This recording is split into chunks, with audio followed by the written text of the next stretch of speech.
Lambeth Academy and welcome to House Thornton. Now, I know that I am absolutely excited to have you all on board right now, and I can't wait for you to start this journey at Lambeth Academy with me.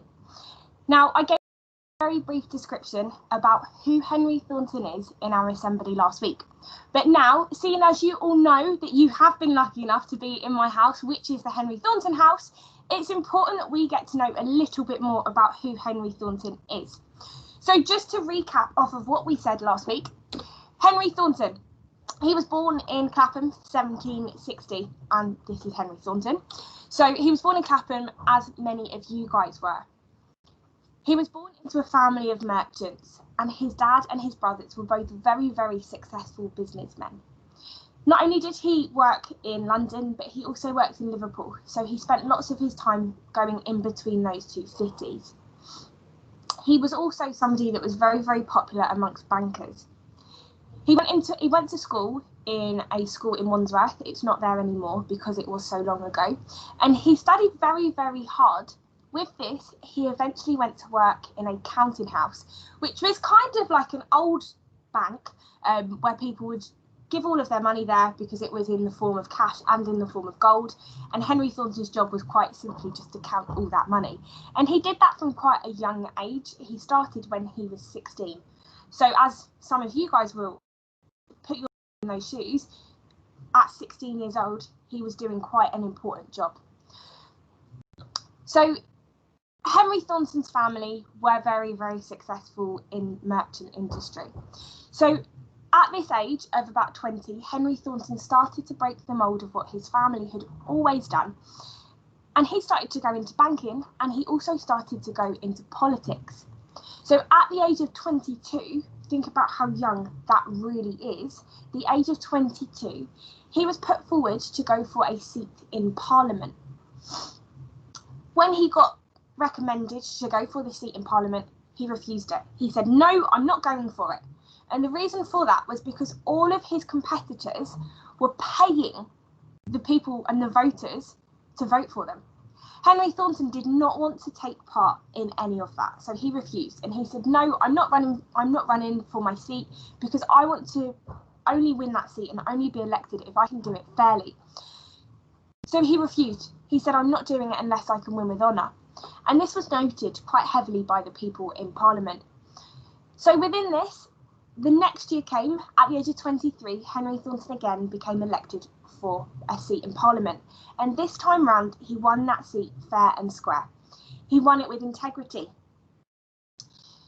He used his position of power in Parliament to make sure that he did good for the community, and he also ensured that he made taxes fairly priced,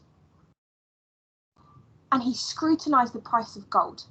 This was because at the time it was only rich people who were benefiting from gold.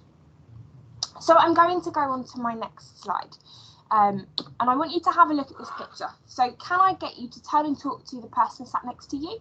Have you ever seen this church before? And if you think you have, where have you seen it? You've got 10 seconds. Go.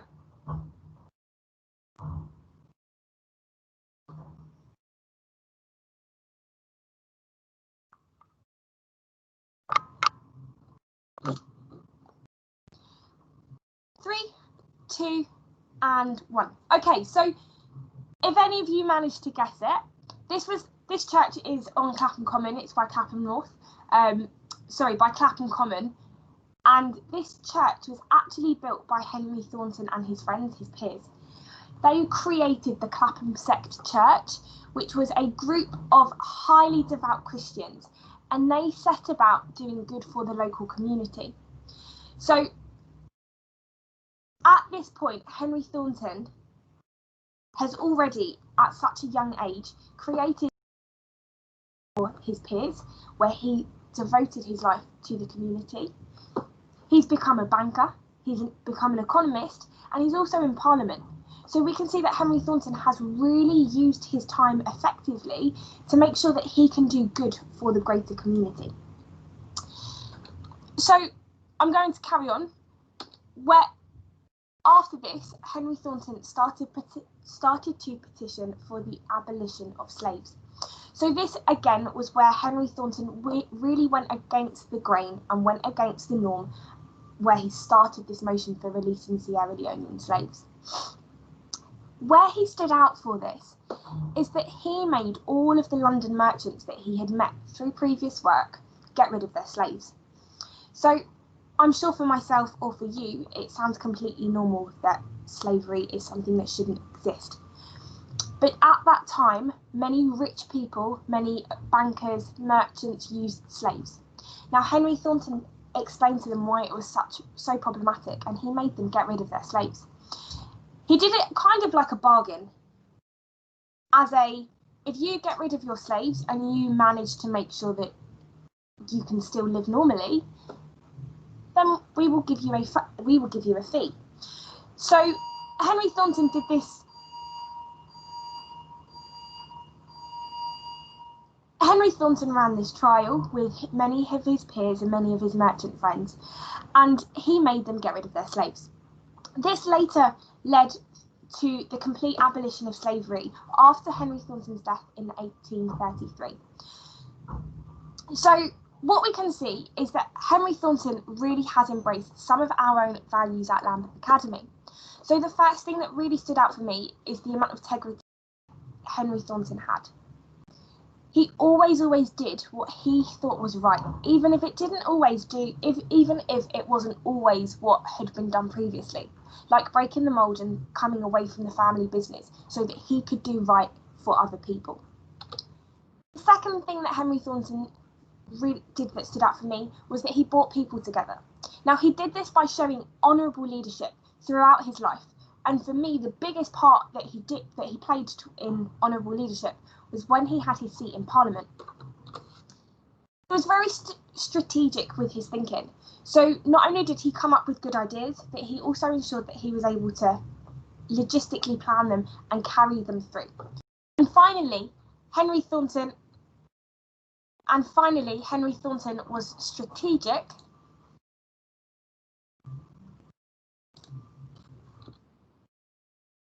Sorry, give me a second.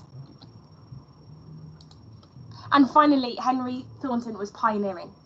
So his ideas were something that he would run through all the time. Give me a second.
Lastly, Henry Thornton was pioneering with his ideas.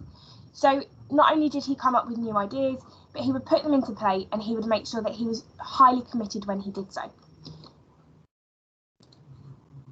So we're going on to the points system now, because as I don't know if you know, but I did say we're going to win this. So this is the bit that really matters for me. How do we get the points? So as you know, we will be judged on our daily performances at school. So this comes down to the very, very simple things like merits, highest attendance, best Hegarty, best Seneca.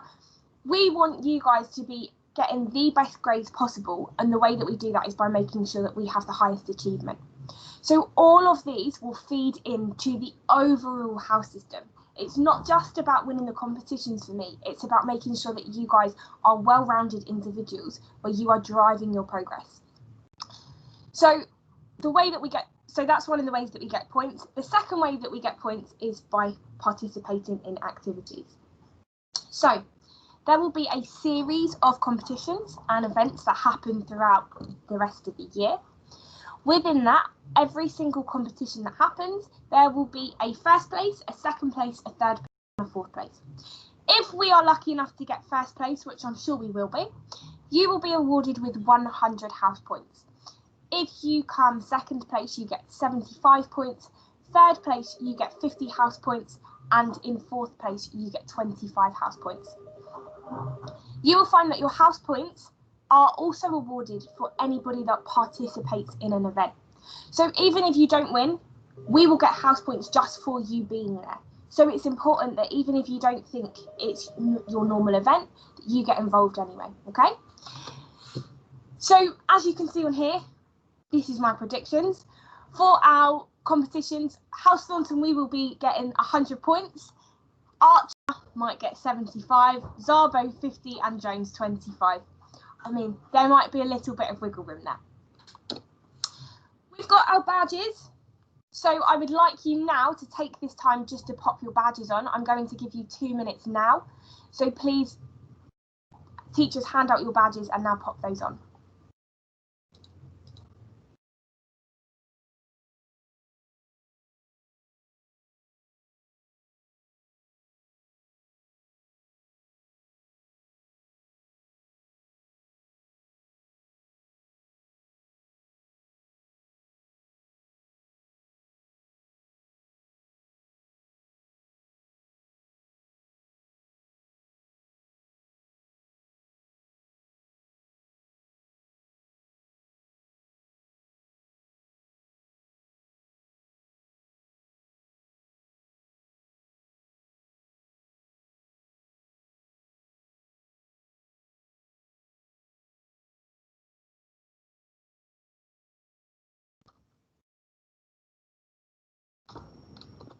Hopefully you have all had a chance to pop your badges on. So it's really important that you wear this badge every day. I just want you to pop it on the lapel of your blazer. These are part of your uniform, so you are expected to have these, and these will be checked every day at lineup. If you lose your badge, it will be £3 to replace it. So that cost is on you. I know that anyway you see me around school, I will be wearing this badge and I will be wearing it with pride, and I hope you guys can follow in those footsteps. So we've got lots coming up this week that I am hoping as many of you as possible can get involved in. So this week, our first competition is a rowing competition. So you will see 4 rowing machines in the atrium, and the aim of the game is for the house to row as far as possible. Anyone can participate. It can be a teacher, it can be a student, but we just want to make sure that we row the furthest distance possible. The second competition that you will see happening today at lunchtime will be a game of heads up. Now, I don't know if any of you have played this before, but it's one of my favourite games. The way heads up will work, each team will have pairs that come to me. You just rock up in your pair, and you and your partner will have one opportunity to guess as many heads up cards as possible. At the end of the day, we will then count up which team has scored the most, and that team will be the winning house. Remember, it's not always just about the winning, it's about as many people that participate as possible, because we will also be able to get 2 points for participation for each person. Now, the final competition that will be happening this week is the House Shield competition.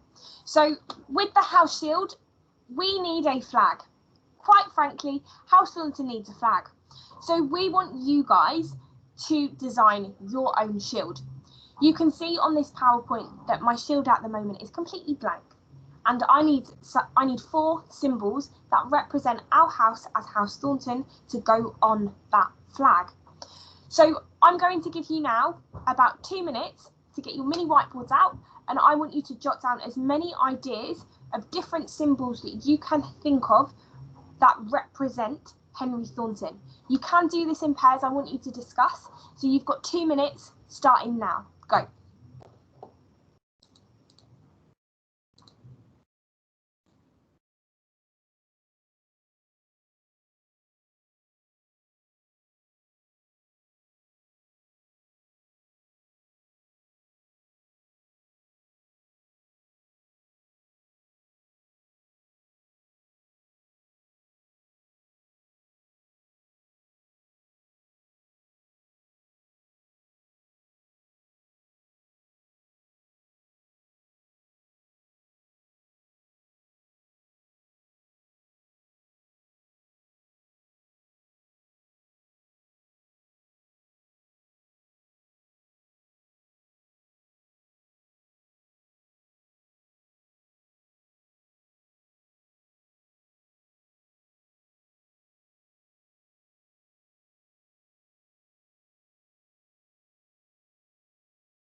Thank you for taking that time there just to jot down some ideas.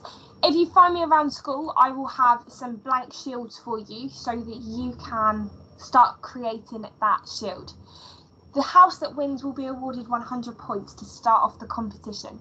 So please, please, please come to me, get that sheet, and you can design your own house shield. Next week, we have some more competitions coming up. So next week, there will be a house anthem.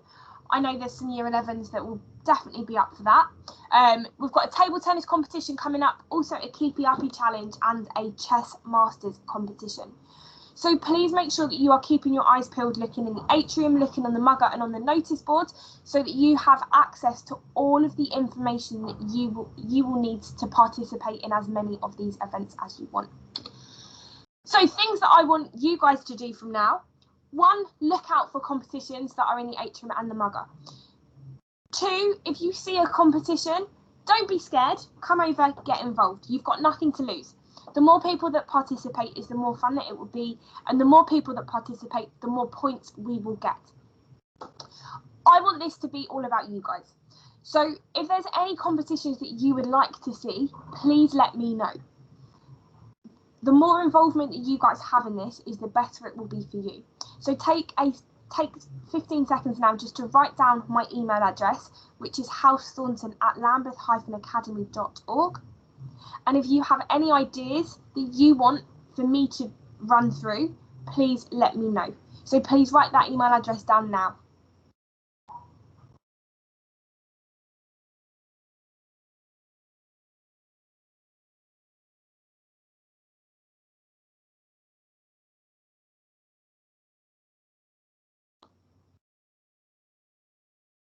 Moving on, I have a message from somebody.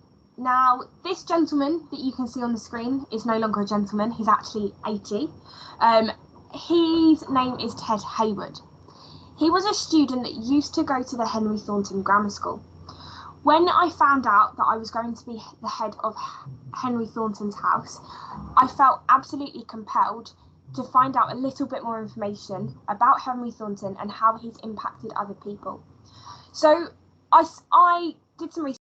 I went on to Google, everyone's favourite, and I found an association called the Old Thorntonians. Now, this is a collection and a group of people that either used to be students at the Henry Thornton Grammar School, or they were teachers. A lot of the teachers have died now though, because it was such a long time ago. So I have been in contact with this gentleman called Ted Hayward. Now, from this image that you can see on the screen, this was him in 1950 when he started at Henry Thornton Grammar School. When I contacted him, he was incredibly excited to hear that Henry Thornton's legacy is still living on today, even though it's no longer Henry Thornton Academy. So I've got a few words that I just want to share about who Ted is, first of all, and then about what Ted has said, wishing you guys all the best as being part of Henry Thornton's house. So Ted was born in 1939, a few months before the start of the Second War. He was evacuated to Hertfordshire, and but before that, he lived with his parents in Stockwell, South London, and he attended a local primary school there. When he went to Henry Thornton Grammar School, he started in 1950 and he left school 7 years later. So he did his whole secondary school life here. So this school that he went to was where Lambeth Academy is presently sits. So a few words from Ted. When I asked Ted, what does Henry Thornton mean to you? Ted said that Henry Thornton taught him how to care for other people who may be less fortunate than you, and to value friendship.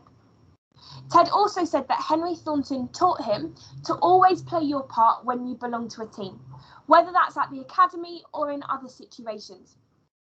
He also said that Henry Thornton taught him how to be honest and sincere in what you say and what you do. And finally, don't be afraid to be ambitious. Now, that last bullet point there is something that I really want to focus on. Don't be afraid to be ambitious. Are you that person that's going to push yourself out your comfort zone, or are you going to be the person that just stands there with your friends watching? Henry Thornton always broke barriers, and it's important that we remember that as being part of his house.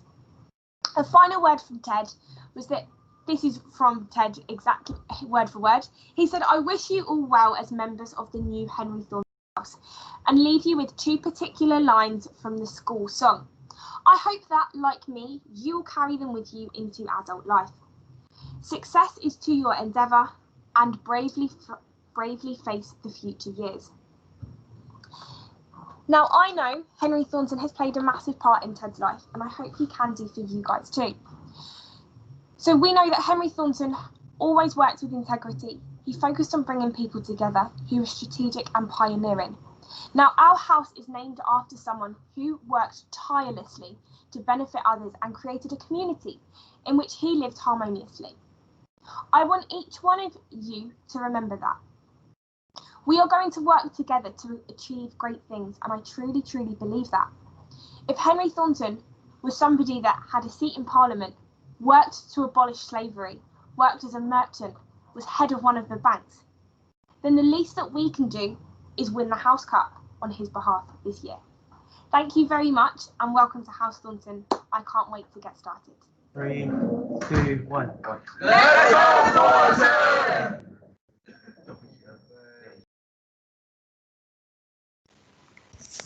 Woohoo!